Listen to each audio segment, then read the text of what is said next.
Mentes grandiosas, vidas ejemplares. Imagínense haber nacido con una condición en la que encajar fuera casi imposible. Gente única. Dios nos da la inteligencia y el corazón para lograr sueños. Gente extraordinaria. En lugar de mirarlo de arriba para abajo, lo miran como debería ser, de abajo para arriba. Además, ella triunfó y hoy está aquí para darnos su testimonio de vida. Soy una persona que tengo trasplante renal. Los riñones que uno recibe tienen una duración un poquito limitada. Una luchadora y su increíble historia. Imperdible. Y por si fuera poco, una amenaza ronda tu hogar. Vamos a comenzar, por ejemplo, por un trapeador. Tus utensilios de limpieza esconden gérmenes peligrosos. Realmente esto es algo muy sencillo y puede evitar que nos dé alergias, incluso bronquitis serias por aspergillos. Que no te sorprendan. Aprende a combatirlos. Doctor TD te enseña cómo.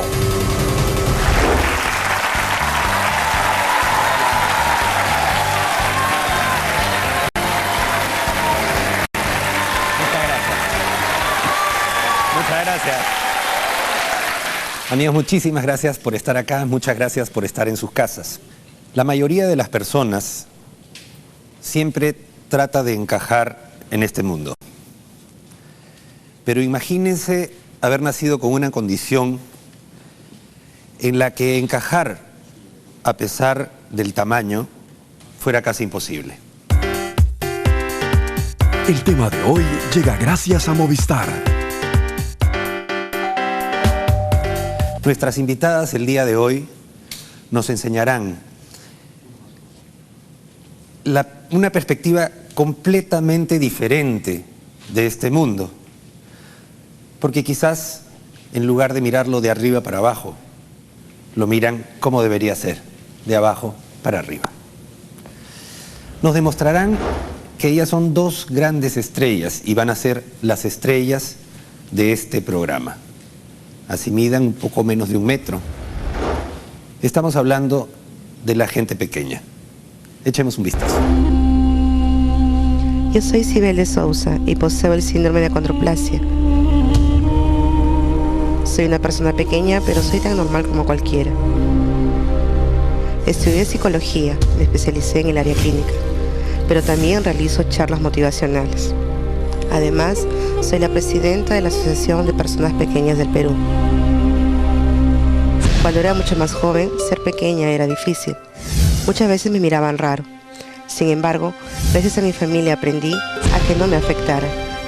Para mí ser pequeña no es un impedimento, sino todo lo contrario. Es una condición que te obliga a tener carácter frente a la vida y a luchar por lo que uno quiere.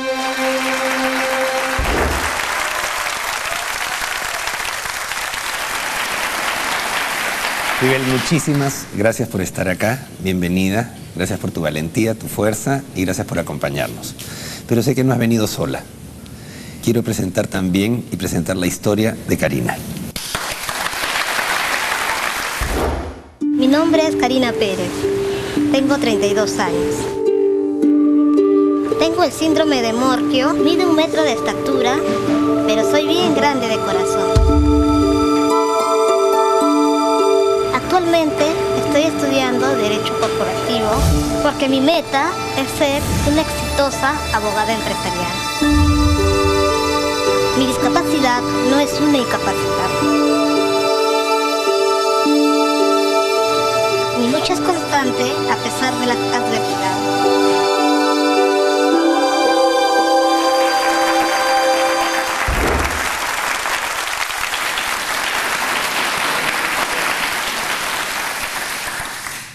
Bienvenidas Sibel y Karina. De nuevo les digo, como les he dicho antes, muchísimas gracias por estar acá. Estoy seguro que vamos a hacer un montón de cosas positivas para que se haga adelante. Sibel, tú tienes un síndrome que se llama acondroplasia. Así es. Y además sé que eres psicóloga. Así es. Y eres presidenta de la Asociación de Personas Pequeñas del Perú. Cuéntanos un poquito, por favor, ¿qué haces? ¿Cuál es tu vida normal? ¿Cómo vas a tu trabajo? así someramente, en líneas generales. Bueno, gracias a Dios y al apoyo de mi familia me he podido desarrollar como cualquier ser humano. Y eso a mí me ha motivado a poder estudiar en una escuela como todo niño, en una infancia, a tener sueños, proyectos en una carrera universitaria, acabar la carrera de psicología clínica y posteriormente en mi vida se proyectó el crear una asociación. Si bien es cierto, yo tuve el cariño, el apoyo de mi familia y de mi entorno, hay muchas familias que no la dan o no la tienen. Y en mi forma personal era crear esta asociación para ayudar, orientar. Y gracias a la asociación pude salir del país, viajé a un congreso a España y a Estados Unidos de personas pequeñas, donde he podido aprender más de diferentes cuadros clínicos, diferentes tipos de personas de talla baja. Y eso ayuda a tener un conocimiento que a veces no se tiene generalmente. Así es. Por el hecho de ser diferentes, en talla, en limitación física. Pero a Dios gracias, Dios nos da la inteligencia y el corazón.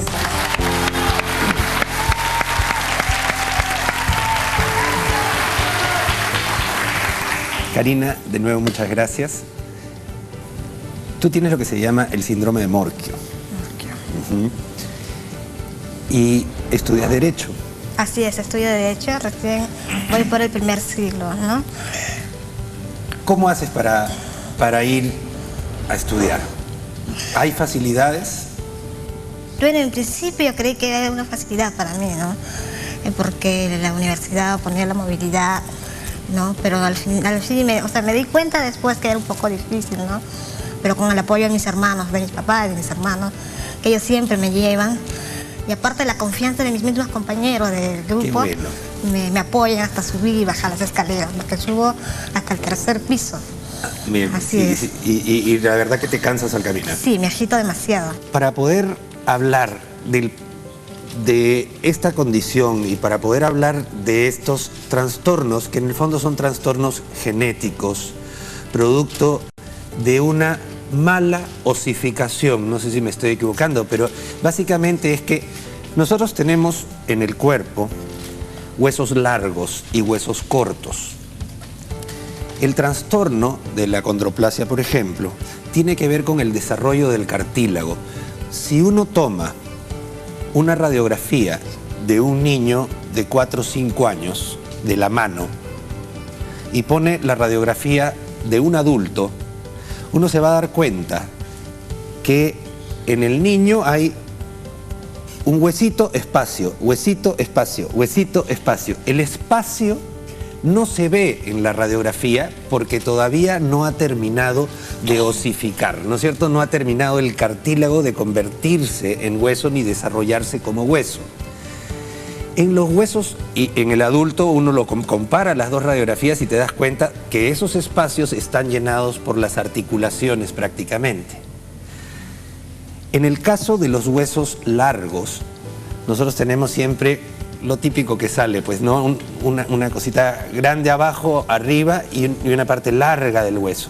El cuellito, justo donde se junta el hueso largo con la prominencia que hay encima, esa es la zona de osificación de los cartílagos. Un trastorno ahí, que justo vamos a ver una gráfica de cómo es el desarrollo de los huesos, si me permiten. Sí. Muy bien. Tenemos dos esqueletos, uno de desarrollo normal, y vamos a ver que un trastorno en la osificación de los huesos, un trastorno en que la parte cartilaginosa comienza a captar calcio, comienza a osificarse, comienza a volverse más duro y menos elástico y comienza a haber este tipo de problemas. Trastornos acá, en el desarrollo, el hueso en lugar de ser estilizado se hace un poco más gordo, un poco más tosco a nivel de las articulaciones y a este nivel que es donde realmente se produce el estiramiento de los huesos, que eso vamos a ver más adelante con nuestro invitado. Pero básicamente ese es el problema, que los huesitos largos no son tan largos si no se acortan. Para poder hablar de esta condición, nos encontramos con la doctora María Quiroga de Michelena. Ella es médico especialista en genética realmente maravillosa la labor que hace. ¿Qué alteraciones genéticas existen, doctora? Muchísimas gracias por estar con nosotros. Bueno, hay centenas de condiciones genéticas que dan talla baja, centenas. Entre ellas, la acondroplasia es una de las más conocidas, que se presenta en una de cada 10.000 personas. En estos casos lo que hay es un cambio en un gen que se llama factores de crecimiento número 3. Este factor está alterado. Este factor tiene como condición regular el movimiento, el crecimiento de los huesos, y al encontrarse alterado, pues hace que estos huesos no crezcan normalmente. Es una condición hereditaria, lo cual no significa que necesariamente los padres tengan que tenerla para que el hijo la herede. Ocasionalmente ocurren lo que llamamos mutaciones nuevas, cuando los padres no están afectados, pero nace un niño con esta condición, ¿no? Que probablemente creo que es el caso de Sibel, en el cual los padres tienen talla normal, pero la persona tiene lo que llamamos una mutación nueva. Una mutación de genes que fueron normales. Espontáneamente. ¿Y la condición predisponente genética es alrededor del 10%, tengo entendido, doctora? Para todo tenemos 2 copias del gen, uno heredado del papá y una de la mamá. Entonces ya tiene uno de sus genes con esta mutación, y la probabilidad de que el niño, su hijo, reciba este gen con la mutación es 50% en cada embarazo. Así es. ¿No? Esto es cuando una persona ya tiene acondroplasia. ¿Se puede prevenir, doctora? Se puede prevenir mediante la asesoría genética. Es importante, cualquier persona que tenga una condición genética, sea acondroplasia, sea cualquier otra cosa, reciba asesoría para ver qué riesgo tiene. En estas épocas hay muchas cosas que se pueden hacer, incluso diagnóstico antes de implantar un embrión, si es que pretende hacer esto.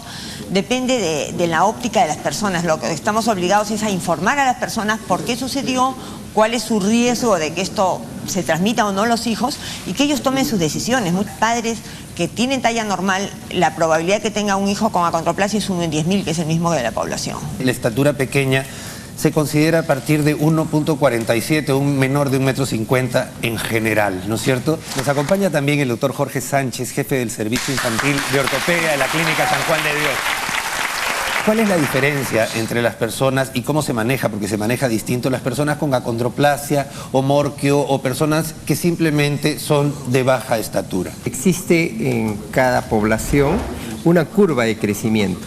Esa curva de crecimiento casi está... Son percentiles, en realidad eso ya está tabulado, ¿no es cierto? Para una población. Exacto, de acuerdo. Hablamos de talla baja generalmente cuando estamos 2 percentiles por debajo del promedio de la población.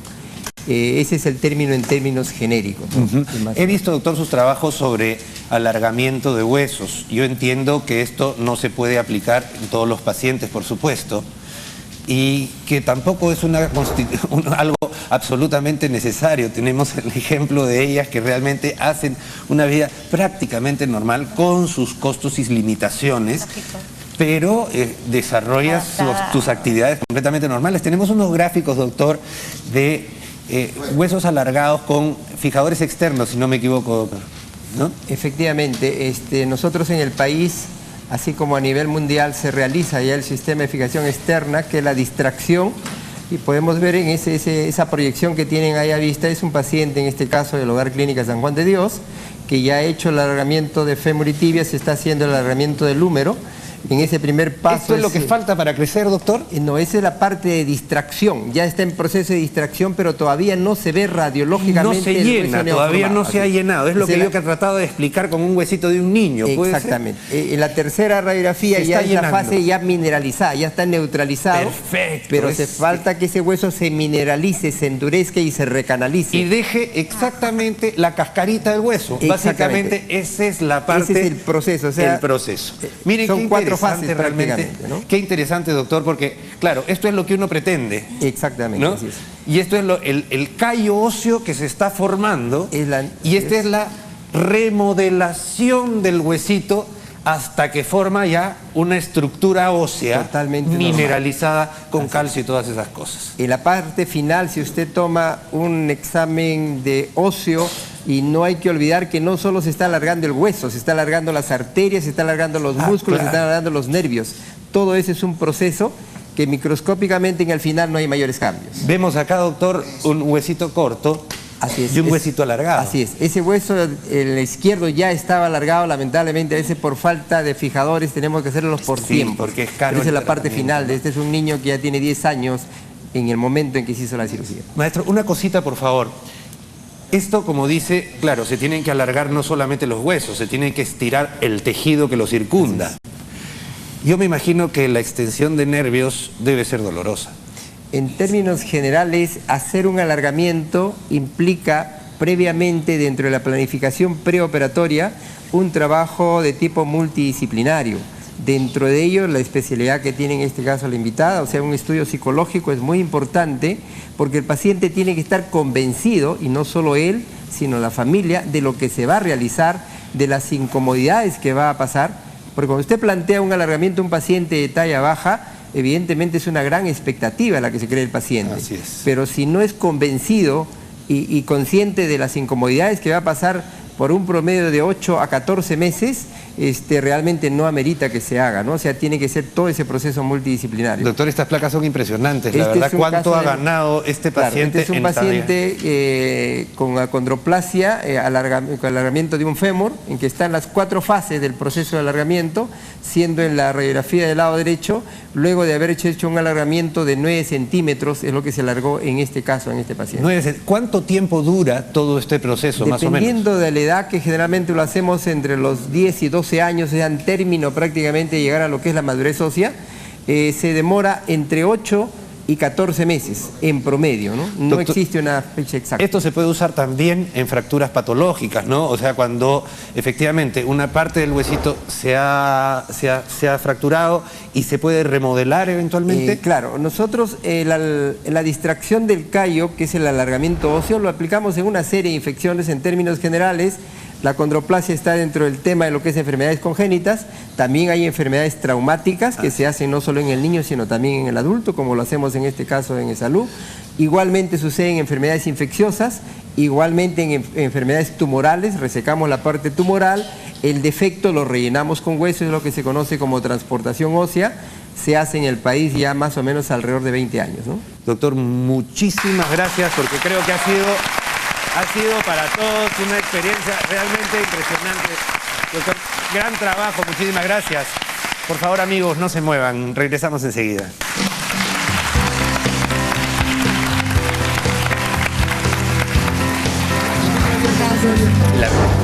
Ella perseveró y lo logró. Yo simplemente quiero dar este mensaje a todas las personas, en el caso de cáncer, en el caso cardíaco, en todos los casos, que la prevención es importante. El tubo de la verdad trae extraordinarias noticias. Estos resultados simplemente son un canto a la vida. No te lo pierdas.